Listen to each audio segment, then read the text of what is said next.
we'll study a very important topic. That topic will be the base for your future chemistry. Okay?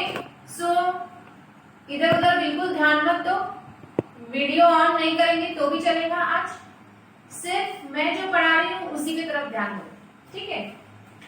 Now you know that atom is the smallest particle of matter. Atom is the smallest particle of matter which take part in a chemical reaction. Dalton said that atom is indivisible. Atom cannot be divided. ठीक है, according to Dalton ने क्या बोला कि atom is indivisible, but it was proved later on that atom is divisible. Atom is divisible into 3 subatomic particles. Into 3 subatomic particles.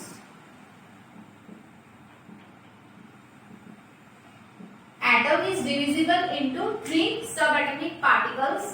Positively charged protons, positively charged protons denoted as small p and plus sign.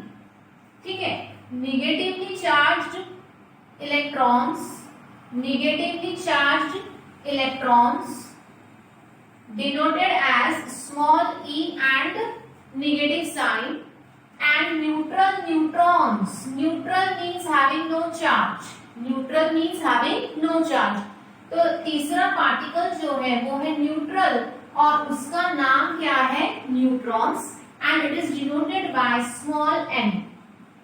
And it is denoted by small n.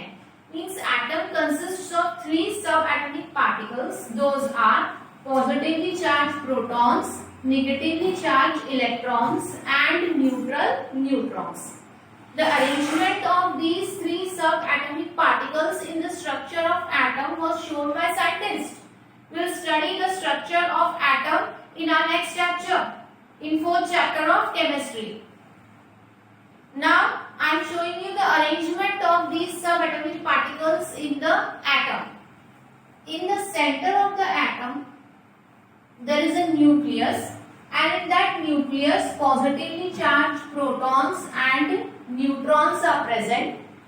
Electrons that are negatively charged are distributed in different orbits or shells surrounding the nucleus. Surrounding the nucleus. ठीक है, protons और neutrons जो है वो centre में nucleus में present है, और जो निगेटिवली चार्ज इलेक्ट्रॉन्स है वो न्यूक्लियस के सराउंडिंग ऑर्बिट्स है या शेल्स है उसमें डिस्ट्रीब्यूटेड है. ठीक है. Now atom as a whole is electrically neutral. Atom as a whole is electrically neutral. मतलब एटम के ऊपर कोई चार्ज नहीं रहता. Atom as a whole is electrically neutral. Atom में पार्टिकल्स है जिनमें चार्जेस है. पॉजिटिवली चार्ज पार्टिकल्स है जिनको प्रोटॉन्स बोला गया है. नेगेटिवली चार्ज पार्टिकल्स है जिनको इलेक्ट्रॉन्स बोला गया है. ठीक है. लेकिन एटम के ऊपर चार्ज नहीं रहता क्योंकि उसमें पॉजिटिवली चार्ज प्रोटॉन्स और negatively charge electrons equal number में रहते हैं. ठीक है. The positively charge protons and negatively charge electrons are present in equal number. Therefore the charges are balanced and atom as a whole is electrically neutral. Atom as a whole is electrically neutral. ठीक है. Now जैसे मैंने तुमको molecules के बारे में बताई कि मॉलिक्यूल्स कैसे बन रहे हैं. How molecules are formed? By the combination of same types of atoms or different types of atoms. Molecules can be of elements and molecules can be of compounds. Molecules can be of elements and molecules can be of compounds. ठीक है. तो molecules are formed by the combination of 2 or more atoms. मतलब O2 एक molecule है O3 एक molecule है, N2 एक molecule है, ठीक है, Cl2 एक मॉलिक्यूल है, H2O एक मॉलिक्यूल है, CaO एक मॉलिक्यूल है, CaCO3 एक मॉलिक्यूल है, CO2 मॉलिक्यूल है, NH3 मॉलिक्यूल है, ठीक है। these are molecules of compounds, these are molecules of elements। अगर सिंगल है तो एटम है, सिंगल है तो एटम है, लेकिन एक से ज्यादा हो गया तो वो हो गया मॉलिक्यूल, वो हो गया मॉलिक्यूल, ठीक है। O represents atom but O2 represents one molecule of oxygen। O2 represents one molecule of oxygen। O represents one atom of oxygen, O2 represents one molecule of oxygen। If I am writing 3O, 3O represents 3 atoms of oxygen, 3 atoms of oxygen। If I am writing 3O2, it represents 3 molecules of oxygen। If I am writing 3N, it represents 3 atoms of nitrogen। If I am writing 3N2, it represents 3 molecules of nitrogen। ये difference समझना है तुमको। अगर एक है तो atom, एक से ज्यादा भी है, 2 है, 3 है, 4 है, तो वो हो जाएगा मॉलिक्यूल। मॉलिक्यूल्स ऑफ एलिमेंट्स भी रहते हैं और मॉलिक्यूल्स ऑफ कंपाउंड्स भी रहते हैं। सपोज मैंने यहाँ 2 लगा दी तो हो जाएगा 2 मॉलिक्यूल्स ऑफ वाटर। यहाँ पे अगर मैंने 4 लगा दी तो हो जाएगा 4 मॉलिक्यूल्स ऑफ कैल्शियम ऑक्साइड। ठीक है, समझना क्या अच्छे से, क्या डिफरेंस है एक एटम और मॉलिक्यूल में। Atoms unite to form molecules, atoms unite to form molecules. Now atom exist as molecule as well as ions. Atom exist as, atom exist as, और atom exist in 2 forms, in the form of molecules। Atom exists in the form of molecules and in the form of ions। Atom exists in the form of molecules or it exists in the form of ions। Molecules तो तुमको समझ गया, molecules कैसे बने? By the combination of atoms of elements, or in compounds atoms of different elements combine to form molecules।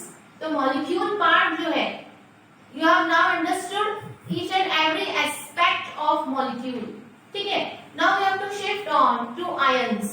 ions कैसे बन रहे, how ions are formed? For that you have to study a term that is atomic number। For that you have to study a term that is atomic number।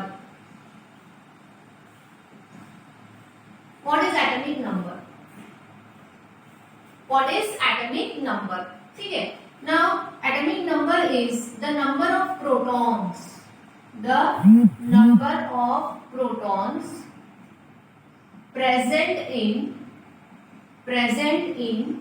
one atom of an element, present in one atom of an element। ठीक है, number of protons यानी positively charged particles। Atomic number क्या होता है? Number of protons present in one atom of an element, present in one atom of an element. Positively charge protons कितने present है एक atom में, किसी एलिमेंट के एक एटम में कितने नंबर ऑफ प्रोटॉन्स प्रेजेंट है, that is called as atomic number. It is denoted by capital Z। It is denoted by capital Z। Now मैंने बताया कि एटम जो है अगर न्यूट्रल है, सपोज एटम पे कोई चार्ज नहीं है, अगर एटम न्यूट्रल है तो उसमें positively charge protons will be equal to negatively charge electrons. Now one more definition of atomic number, protons के इक्वल ही इलेक्ट्रॉन्स रहेंगे तो अपन लिख सकते हैं कि atomic number is defined as, atomic number is defined as the number of, atomic number is defined as the number of electrons, number of electrons in neutral atom of an element, in neutral atom of an element।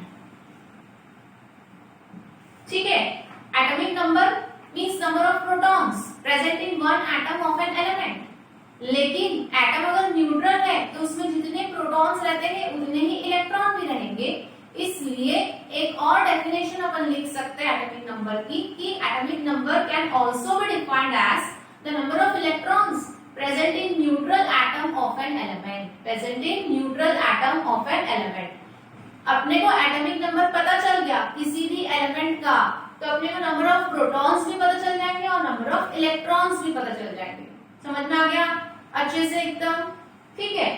तो जैसे अलग अलग elements के अलग अलग atomic number है। Atomic number जो है it is a characteristic feature, it is a characteristic feature of each and every element, of each and every element. ठीक है, हर एक एलिमेंट की कैरेक्टरिस्टिक फीचर है एटॉमिक नंबर। जितने भी एलिमेंट्स है, देयर आर 118 एलिमेंट्स और 119 एलिमेंट्स व्हाटएवर, हर एक एलिमेंट का एटॉमिक नंबर फिक्स रहेगा। No two elements can have same atomic number. दो एलिमेंट्स का एक ही एटॉमिक नंबर नहीं रह सकता। एटॉमिक नंबर स्पेसिफिक है। हर एक एलिमेंट 118 एलिमेंट है तो 118 एलिमेंट का एटॉमिक नंबर अलग अलग रहेगा। जैसे फॉर एग्जांपल हाइड्रोजन का एटॉमिक नंबर 1 है, ठीक है, हीलियम का एटॉमिक नंबर 2 है, सोडियम का एटॉमिक नंबर 11 है, या मैग्नीशियम का एटॉमिक नंबर 12 है। By knowing the atomic number, you can find out the element. If I am saying the atomic number 17, the element is chlorine. If I am saying the atomic number 16, the element is sulfur. So you have to learn the atomic number of different elements up to 20. You have to learn the atomic number. Atomic number मतलब number of protons. और अपने को atomic number पता चल गया किसी भी element का, तो अपने को नंबर ऑफ इलेक्ट्रॉन्स भी पता चल जाएंगे।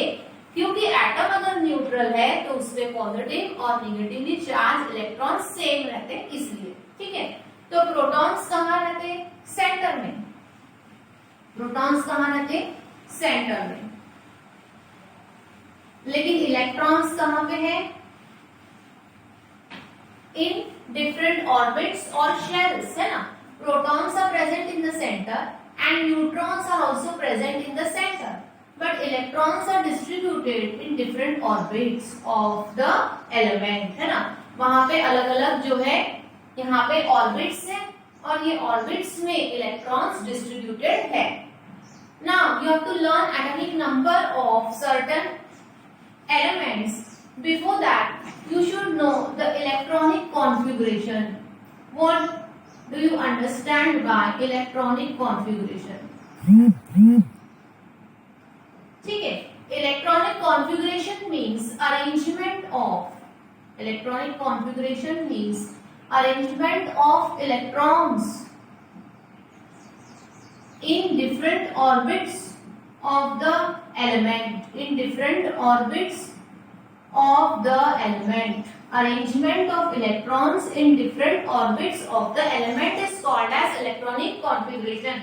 ठीक है, मतलब अलग अलग तरीके से इलेक्ट्रॉन्स जो है वो डिस्ट्रीब्यूटेड है surrounding the nucleus in different orbits. अलग अलग ऑर्बिट्स में इलेक्ट्रॉन्स डिस्ट्रीब्यूटेड है। उस अरेंजमेंट को, इलेक्ट्रॉन्स किस तरह से अरेंजमेंट किया गया है इन डिफरेंट ऑर्बिट्स, उस प्रोसेस को is called as electronic configuration. Now how electrons are distributed? Nucleus जो है इसमें प्रोटॉन्स और न्यूट्रॉन्स है और जो ऑर्बिट्स है उनको नाम दिया गया है। जो ऑर्बिट्स है वो ऑर्बिट्स को नाम दिया गया है starting from the centre. The orbit nearer to the nucleus can be named as K. Second orbit from the nucleus can be L. Third orbit will be M. In this way, K, L, M, N ऐसे नाम दिए गए हैं orbits को और they can be 1, 2, 3 और 4. Generally हम K, L, M, N नाम से उनको डिनोट करते हैं। ऑर्बिट्स को नाम कैसे दिया गया है? Starting from the centre, starting from the centre. The orbit nearer to the nucleus is first orbit, it is K orbit. Then L, second orbit. Third orbit m and fourth orbit n and so on. ठीक है, orbits को नाम ऐसा दिया गया है k l m n। Now the electrons are distributed according to 2n square rule. 2n square rule. ठीक है, ये सब साइंटिस्ट ने बताया कि एटम का स्ट्रक्चर कैसा है, एटम में इलेक्ट्रॉन्स कैसे डिस्ट्रीब्यूटेड है, किस तरह से ये हुआ, अपन पढ़ेंगे next chapter structure of atom में।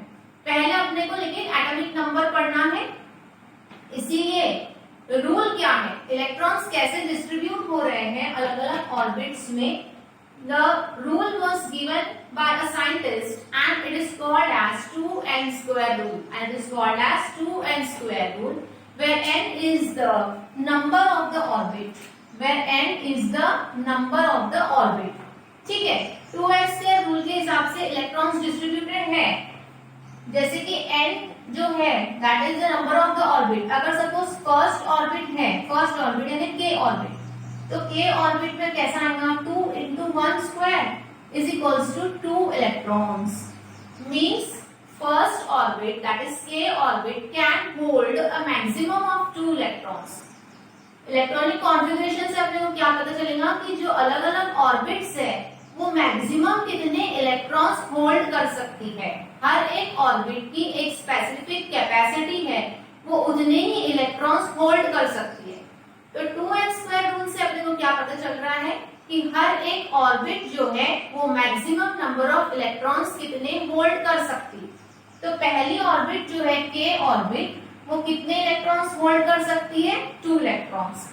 Now second orbit that is l orbit. Second orbit कौन सी है, l orbit. 2 into 2 square, 2 square 4, 4 2 जा 8, मतलब दूसरी ऑर्बिट l ऑर्बिट जो है वो मैक्सिमम 8 इलेक्ट्रॉन्स होल्ड कर सकती है। ठीक है, फिर तीसरी m ऑर्बिट, तो 2 into 3 स्क्वायर, ठीक है, 3 3 जा 9 एंड 9 2 जा 18, मतलब 18 इलेक्ट्रॉन्स मैक्सिमम होल्ड कर सकती है m शेल या m ऑर्बिट। ठीक है, इसको ऑर्बिट्स भी बोलते हैं, इसको शेल्स भी बोलते हैं। तो तीसरी जो शेल है, ऑर्बिट है, वो m है और वो मैक्सिमम कितने इलेक्ट्रॉन्स होल्ड कर सक रही है, 18 इलेक्ट्रॉन्स। ऐसे ही n ऑर्बिट जो है 2 into 4 स्क्वायर, 4 4 जा 16 and 16 2 जा 32, means 32 electrons are holded maximum by the n orbit and so on। ऐसे अपन अलग अलग निकाल सकते कि फर्स्ट सेकेंड थर्ड ऑर्बिट जो है वो कितने इलेक्ट्रॉन्स होल्ड कर सकती है। So what is the rule, 2n square rule, and according to that how many maximum electrons are holded by k l m and n, 2 8 18 and 32, 2 8 18 and 32। समझ में आ गया बेटा, मैक्सिमम इलेक्ट्रॉन्स कितने एक ऑर्बिट होल्ड कर सकती है, पहली वाली 2, दूसरी वाली 8, तीसरी वाली 18 और फोर्थ वाली 32। ऐसे अपन पूरे निकाल सकते हैं। Now, but suppose एक एलिमेंट है, for example, if there is sodium, now sodium का एटॉमिक नंबर है 11। सोडियम का एटॉमिक नंबर क्या है बेटा, 11, मतलब उसके पास 11 इलेक्ट्रॉन्स है। सोडियम के पास 11 इलेक्ट्रॉन्स है। अब अगर अपन इसको इलेक्ट्रॉन्स को डिस्ट्रीब्यूट करेंगे इसमें k l m n, इस रूल से 2n स्क्वायर रूल के हिसाब से अगर हम इसको क्या करेंगे, डिस्ट्रीब्यूट करेंगे, तो अपने को k l m और n शेल लिखना है। पहली जो ऑर्बिट है वो 2 इलेक्ट्रॉन्स होल्ड करेंगी, दूसरी ऑर्बिट जो है वो 8 इलेक्ट्रॉन होल्ड करेंगी, तो हो गए 10, 2 और 8 10। अब बचा इसका 11 है ना, तो अपने को पूरे 11 इलेक्ट्रॉन्स को इसमें डिस्ट्रीब्यूट करना है। 11 इलेक्ट्रॉन्स को इसमें अपने को डिस्ट्रीब्यूट करना है। बचा एक, तो वो एक जो है वो m में चले जाएगा। तो इसका इलेक्ट्रॉनिक कॉन्फ़िगरेशन सोडियम का क्या हो जाएगा, 2 8 1, 2 8 1। समझ में आ गया? Have you got it? Have you got it बेटा? फॉर एग्जाम्पल, अगर सपोज कार्बन का एटॉमिक नंबर है 6, मतलब उसके पास 6 इलेक्ट्रॉन्स है। कार्बन के पास कितने इलेक्ट्रॉन्स है, 6। अब उसका अपने को इलेक्ट्रॉनिक कॉन्फ़िगरेशन निकालना है, उसका अपने को क्या करना है, इलेक्ट्रॉनिक कॉन्फ़िगरेशन। तो अपन लिखेंगे KLM। पहली K में 2 इलेक्ट्रॉन्स रह सकते हैं मैक्सिमम, उसके बाद वो लेता नहीं इलेक्ट्रॉन, आगे पुश कर देता है। तो आगे के जो बच गए है ना, 6 में से 2 गए, बचे कितने, 4। वो 4 इलेक्ट्रॉन्स L शेल में आ जाएंगे। तो इसका कार्बन का इलेक्ट्रॉनिक कॉन्फ़िगरेशन हो जाएगा 2 4। समझ में आया? ठीक है। अब हम देखेंगे जैसे पोटेशियम। ठीक है, potassium,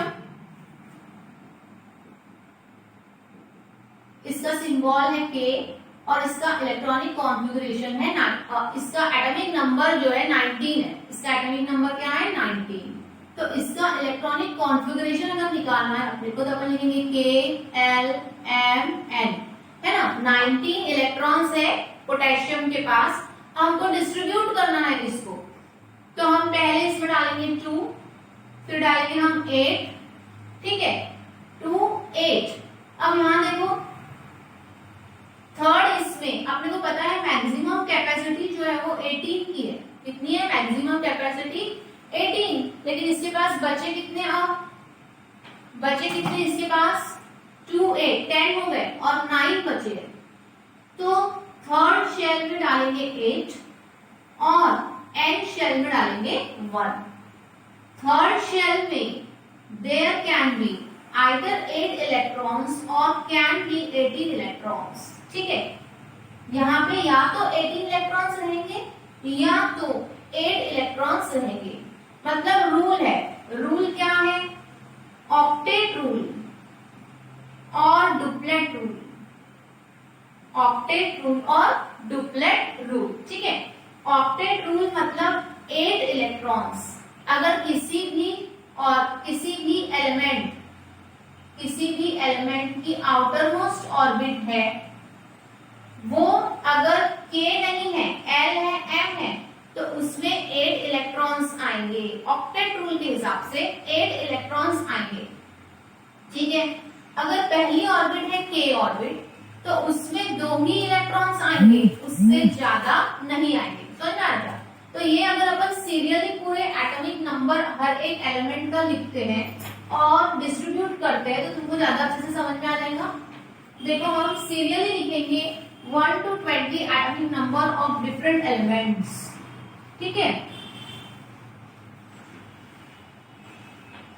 we'll write atomic number of different elements. ठीक है, element, its a symbol, its atomic number and its electronic configuration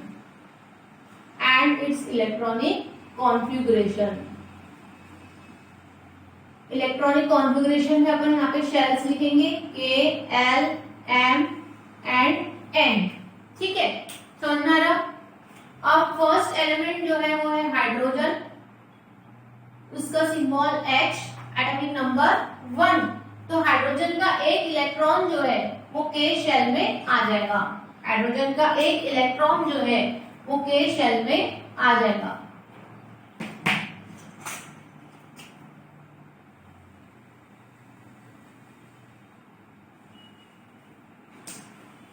एक इलेक्ट्रॉन कहां पे आएगा, K में। हो गया, हाइड्रोजन का इलेक्ट्रॉनिक कॉन्फ़िगरेशन हो गया। फिर उसके बाद में है हीलियम। हीलियम का सिंबल है He और इसका एटॉमिक नंबर है 2 और इसका इलेक्ट्रॉनिक कॉन्फ़िगरेशन हो जाएगा 2, क्योंकि 2 इलेक्ट्रॉन्स है हीलियम के पास, वो 2 इलेक्ट्रॉन्स K में आ गए। फिर है लिथियम। इसका सिंबल Li, इसका एटॉमिक नंबर 3 और इसका इलेक्ट्रॉनिक कॉन्फ़िगरेशन हो जाएगा 2 1। इलेक्ट्रॉनिक कॉन्फ़िगरेशन कितना हो जाएगा, 2 1। Hydrogen, helium, lithium. बेरिलियम का है Be सिंबल, इसका एटॉमिक नंबर 4 और इसका इलेक्ट्रॉनिक कॉन्फ़िगरेशन हो जाएगा 2 4। ठीक है, फिर बोरॉन का symbol B, atomic number 5, electronic configuration हो जाएगा 2 2 हीलियम के कितने हैं? 4 इलेक्ट्रॉन्स। तो 4 इलेक्ट्रॉन्स में कैसा हो जाएगा? 2k में आ गए और बचे जो 2 है वो l में चले गए। बचे जो 2 है वो l में चले गए। बोरॉन में 5 इलेक्ट्रॉन्स है, 2 आ गए k में, बचे 3, तो 3 आ जाएंगे l में। समझ में आ गया? ठीक है। फिर hydrogen, helium, lithium, beryllium, boron, carbon, carbon symbol C, atomic number 6।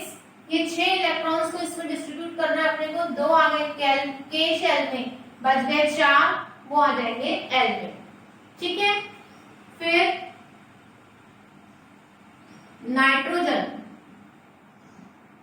Nitrogen N725, ठीक है।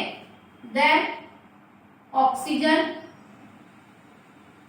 O, atomic number 8 to 6। फिर है neon, Ne symbol 9, sorry fluorine, fluorine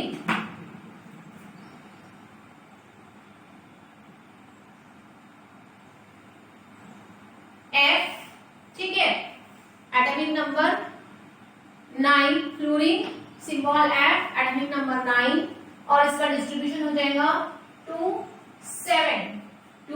7। Now neon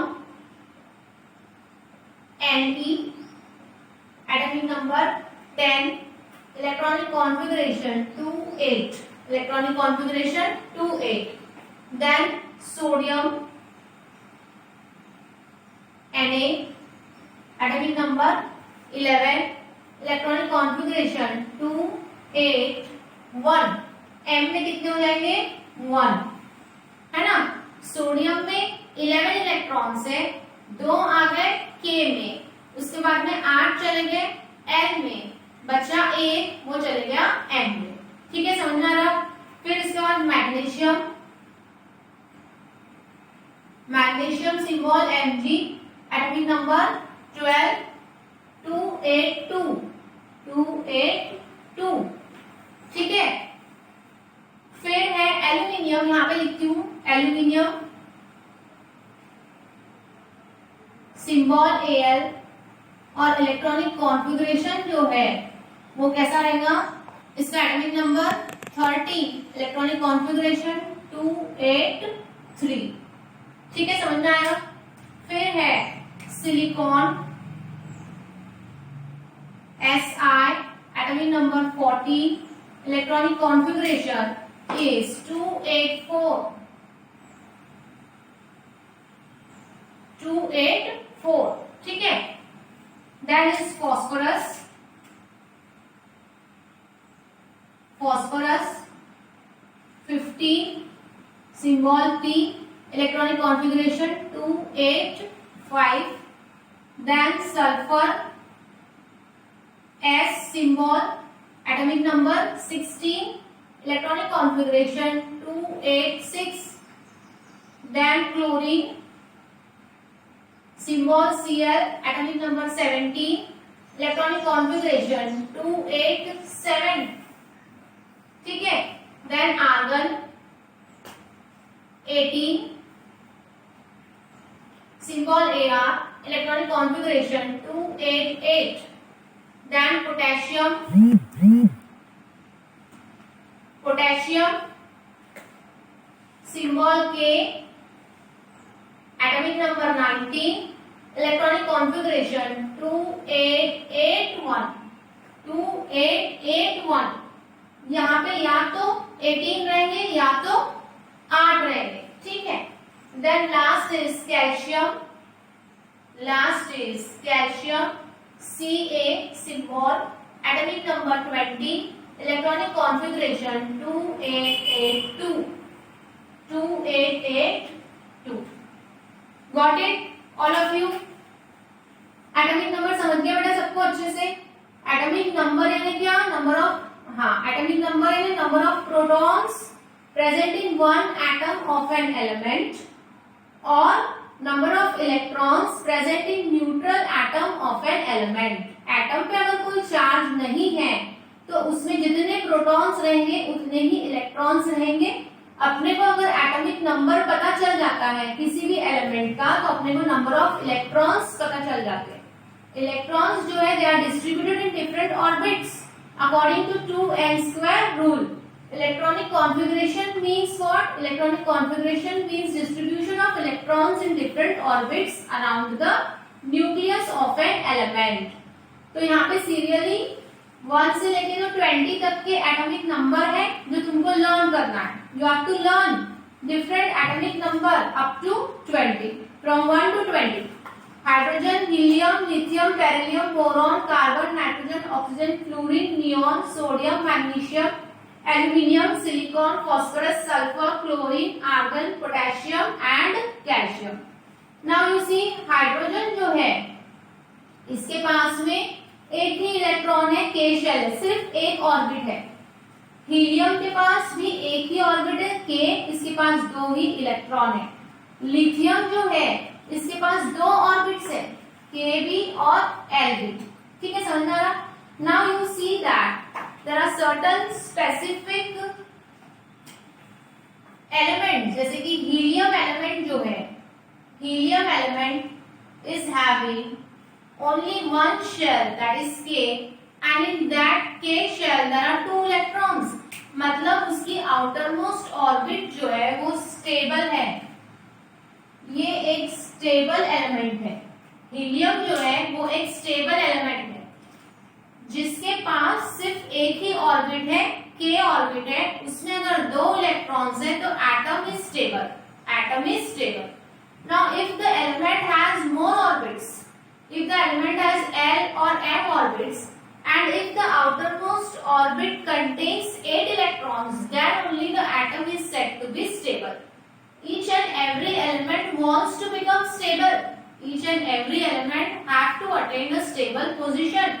हर किसी को स्टेबिलिटी पसंद है, वो स्टेबल पोजीशन अटेंड करना चाहता है। हीलियम एक स्टेबल एटम है। क्यों है? क्योंकि उसके पास एक ही ऑर्बिट है, k ऑर्बिट, और उसमें 2 इलेक्ट्रॉन्स पूरे भर गए वो, और आगे कोई शेल नहीं है, आगे कोई भी ऑर्बिट नहीं है, तो हीलियम हो गया स्टेबल। लिथियम जो है इसके एटॉमिक नंबर 3 है, लेकिन इसका इलेक्ट्रॉनिक कॉन्फ़िगरेशन 2 1 है। इसकी आउटर मोस्ट ऑर्बिट में एक इलेक्ट्रॉन है, ये स्टेबल एटम नहीं है। अगर इसके पास ये एक ऑर्बिट नहीं रहती, वो एक इलेक्ट्रॉन जो है अगर वो लूज कर देता है, वो एक इलेक्ट्रॉन अगर वो लूज कर देता है तो इसकी ये ऑर्बिट चले जाएंगी, इसके पास सिर्फ 2 ही इलेक्ट्रॉन बचेंगे, k ही शेल बचेंगी और एटम हो जाएगा स्टेबल। एटम हो जाएगा स्टेबल। तो कोई भी एलिमेंट जो है, एटम जो है, वो इलेक्ट्रॉन्स गेन करता है, या तो ये क्या करेगा 7 इलेक्ट्रॉन्स लेगा, है ना, तो आउटर मोस्ट में 8 इलेक्ट्रॉन्स आ जाएंगे और वो हो जाएगा स्टेबल। लेकिन 8 इलेक्ट्रॉन्स लेना किसी भी एलिमेंट के लिए, किसी भी एटम के लिए डिफिकल्ट रहेगा, ज्यादा इजी रहेगा कि वो एक इलेक्ट्रॉन लूज कर दे, है ना, समझा क्या, और हीलियम के जैसा बन जाए।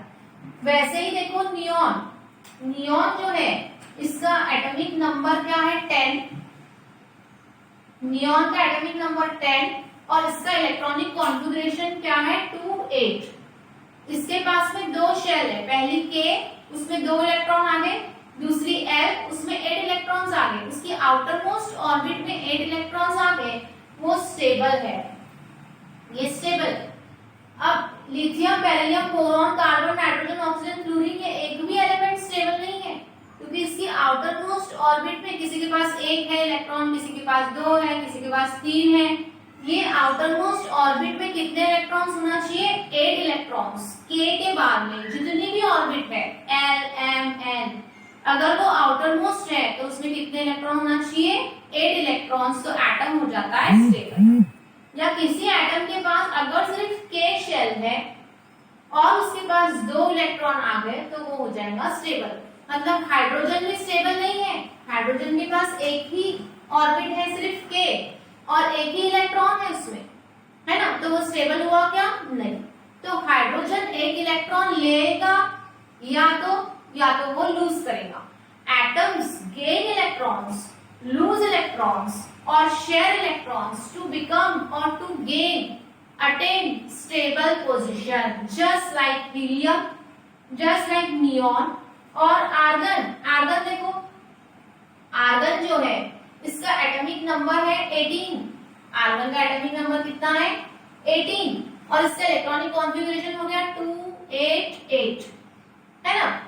आउटर मोस्ट ऑर्बिट उसकी जो है वो है m और उसमें 8 इलेक्ट्रॉन्स आ गए, तो आर्गन भी हो गया stable. Each and every element here wants to attain stable position just like helium, neon and argon. So they lose electron or they gain electrons or they share electrons. ठीक है, समझ में आ रहा?